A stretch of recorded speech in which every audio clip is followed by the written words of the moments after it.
Hello po sa inyong lahat mga ka-crypto. Ako po si Pinoy Crypto Trader at sa video na ito ay atin pong pag-uusapan ang tungkol sa balitang ito kay Shiba Inu. Kung saan ang sabi po rito ay here is the projected timeline for Shiba Inu to hit 30 digits 5 and 0.01. Kaya yan, sabi po rito ay atin pong pag-uusapan ang projected timeline or kung kailan po makakamit ni Shiba Inu ang mga presyong 30 digits 5 at saka 0.01. At ayan, bago po tayo magpatuloy ay nais ko lamang po munang bigyang linaw ang aking disclaimer kung saan ang nilalaman po ng video na ito ay hindi po ito isang financial advice. For education and information purposes lamang po ang layunin nito. Maliban po dito ay nais ko na rin pong magbigay babala na wala pong kahit anumang group chat ang Pinoy Crypto Trader. At ayan, ang sabi po dito ay while Shiba Inu battles with 5 leading zeros, prominent entities like ChatGPT, Changelly, and Google Bard have outlined timelines for seeing Shiba Inu reaching price targets at 30 digits 5 and 0.01.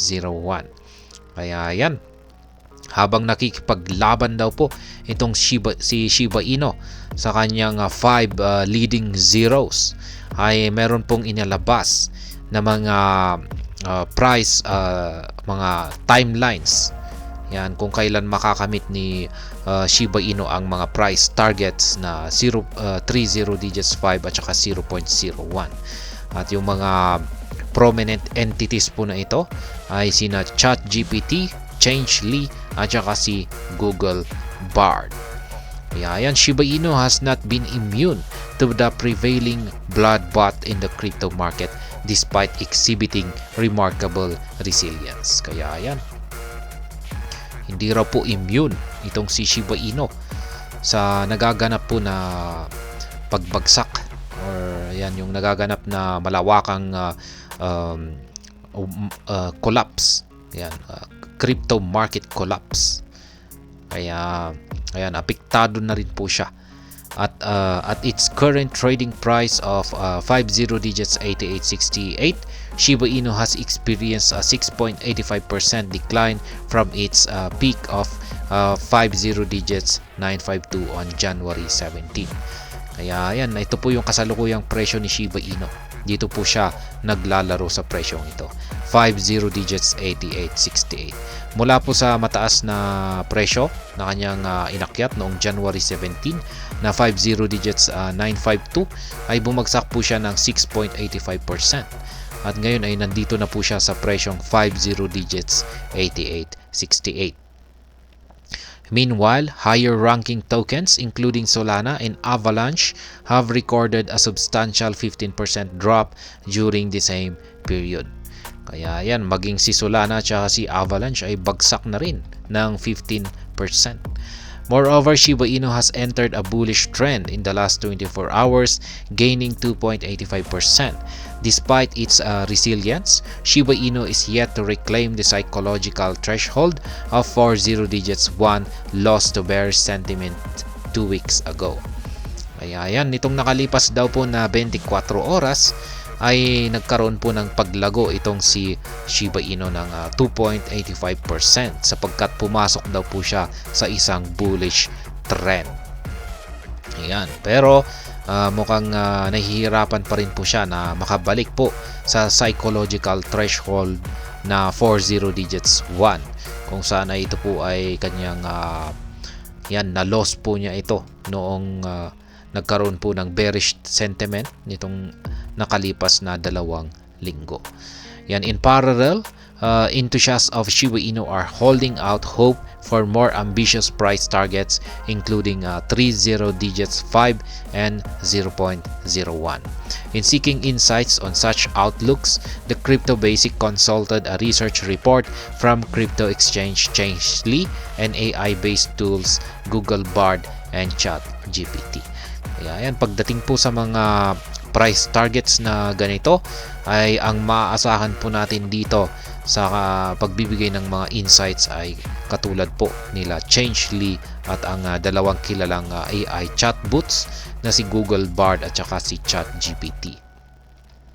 AI chatbots weigh in on Shiba Inu rally to 30 digits 5 and 0.01.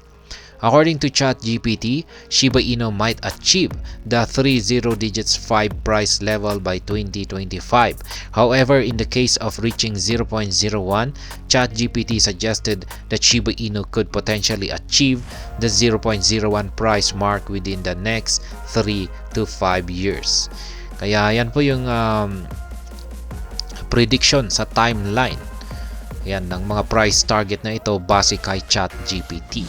Yung price target na 30 digits 5 ay makakamit daw po ito ni Shiba Inu pagsapit ng taong 2025. Ngunit pagdating naman po rito sa 0.01 ay makakamit po ito ni Shiba Inu yan sa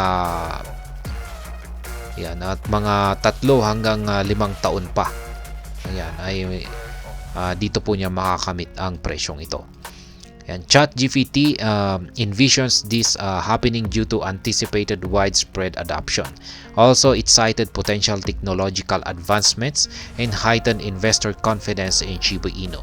The AI model asserts that these factors collectively contribute to the projected price increase expected in the coming years. Kaya yan po yung mga basihan ni ChatGPT rito. Yan sa kanyang prediction sa timeline ng mga price targets natin dito.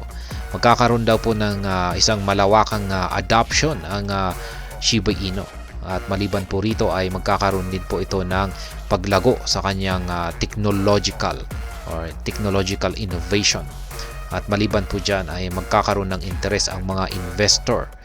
Ayan, magkakaroon po sila ng confidence at darami ang mag-i-invest dito kay Shiba Inu. Kaya yan. Yan lamang po ang ilang mga factors na posibleng makaapekto sa paglago ng presyo ni Shiba Inu ayon kay ChatGPT. Ngayon ay dito naman po tayo kay Google Bard. When posed with a similar question, Google Bard emphasized the difficulty in projecting specific timelines for volatile assets like Shiba Inu. Instead of a definite time frame, Google Bard presented 3 possible date ranges for SHIB to reach 30 digits 5. In the bullish scenario, Google AI predicts SHIB could reach or achieve the 30 digits 5 milestone between 2025 and 2026. This optimistic outlook is contingent upon the success of Shibarium and significant growth within the Shiba Inu ecosystem. Kaya yan po yung prediction dito ni Google AI. Yan, si Google Bard. Unang-una ay yung tinatawag po niyang bullish scenario. Ito raw po yung kumbaga naging maganda yung performance ni Shiba Inu ay magagawa daw po ni Shiba Inu na akyatin ang presyong or price target na 30 digits 5 sa mga taong 2025 at saka 2026. Kaya ayan, halos magkatugma po sila kay ChatGPT. Kaya yung kanyang naging basihan naman po rito ay makakamit po ni Shiba Inu ang ganitong presyo sa taong 2025 to 2026 basta magkakaroon po ng matagumpay. Ayan, magkakaroon po ng success itong si Shibarium at magkakaroon po ito ng malaking paglago sa kanyang sa Shiba ecosystem. For the neutral case, Google Bard envisions the asset reaching 30 digits 5 within the broader time frame spanning 2027 to 2030. Yan, kapag sa neutral case naman po ay makakamit naman daw po ni Shiba Inu ang presyong 30 digits 5 pagsapit po ng taong 2027 at saka 2030. Meanwhile, the bearish scenario, Google Bard believes that SHIB may reach 30 digits 5 beyond 2030, contingent on the condition the overall crypto market remains stagnant. Kaya yan yung bearish scenario daw po kung pag hindi po naging maganda yung performance ni SHIB or naging stagnant ito or ibig pong sabihin ay nag-consolidate na lamang siya ay posibleng akyatin daw po ni Shiba Inu ang presyong 30 digits sa mga taong 2030 or higit pa. Yan, the AR argued that achieving 30 digits 5 valuation for SHIB in this prolonged scenario becomes increasingly unrealistic. And for the 0.01 price target, Google's experimental AI first dismissed the prediction as inconceivable in human lifetime. When pressed to provide a specific year, Bard reluctantly mentioned 2100, essentially 76 years away. Kaya yan po, nung tinanong naman daw po kung kailan na mahihit or aakyatin ni Shiba Inu ang price target na 0.01, ay una nasagot ni Google Bard ay inconceivable daw po ito sa human lifetime, or parang hindi parang imposible daw po ito para yan para sa isang yan pa yung kung kailan ito yung katagal, kung kailan kung ito yung kung gaano katagal mabubuhay ang isang tao. Kaya ayan, human lifetime. Pero ayan, ang ginawa po nila ay pinuwersa po nila na maglabas ng sagot itong si Google Bard.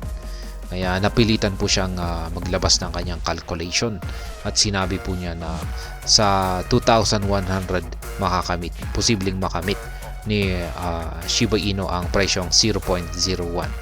At yan po ay mula ngayon ay 76 years. Yan yung kanyang yan kung gaano katagal niya aakyatin ang price target na 0.01. Kaya yan. Meanwhile, the chatbot clarified that no informed analysis backed the $2,100 projection. Instead, it represented the farthest feasible time frame it could suggest, considering the perceived impracticality of reaching the 0.01 goal.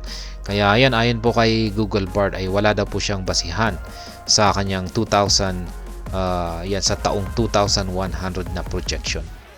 Yan, ayon po sa kay Google Bard ay ito lamang daw po yung parang pinaka matagal na kanyang or yung pinakamatagal na pwede niyang maibigay na possibility. Ayan, pero impractical daw po na ma-reach ni Shiba Inu. Parang sa madaling salita ay napaka-imposible daw po na ma-reach ni Shiba Inu ang presyong 0.01. Changelly's outlook for Shiba Inu hitting 3 0 digits 5 and 0.01. Yan, dito naman po tayo kay Changelly. According to the research team at Changelly, the overall sentiment surrounding Shiba Inu remains bearish. This is despite the asset achieving a 50% win rate over the past 30 days. Nonetheless, the Changelly team disclosed that Shiba Inu may fail to reach the 3 0 digits price target until 2033. This projection suggests a maximum price of 3 0 digits 48.19 for Shiba Inu in 2033, which closely aligns with the desired 3 0 digits 5 threshold. Kaya yan yung pinakamalapit po na taon kung saan ay aakyatin ni Shiba Inu ang price target na 3 0 digits 5 ay ayon kay Changelly ay sa taong 2033, kung saan ay magagawa po nitong akyatin ang maximum price na 3 0 digits 48.19.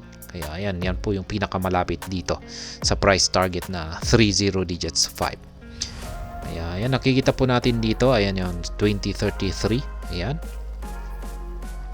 Kasi dito sa 2040 ay magbabawas na po siya ng isang 0. Magiging 2 0 digits na po siya, 7 at saka 2 0 digits 8 at saka 2 0 digits 9. Sa 2050 ay dito na po niya makakamit yung 0.01 na price target. And in contrast, the research team at Changelly only see Shiba Inu reaching the 0.01 target by 2050. They project that at this time the token may achieve a minimum price of 0.0120. Kaya yan po yung mga projection ng mga tatlong mga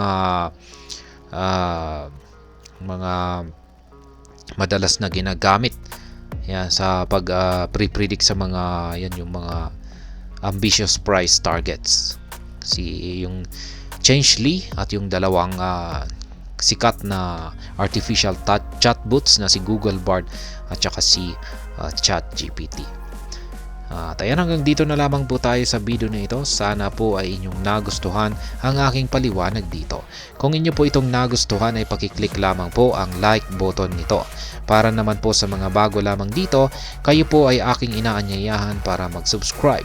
Pakiclick na rin po ang bell icon nito dahil ito po ang siyang magsisilbing notification nito sa mga bago kong videos na akin pong ina-upload sa aking YouTube channel na ito. Marami pong salamat sa panunood. Ingat po tayo lagi at God bless po sa ating lahat.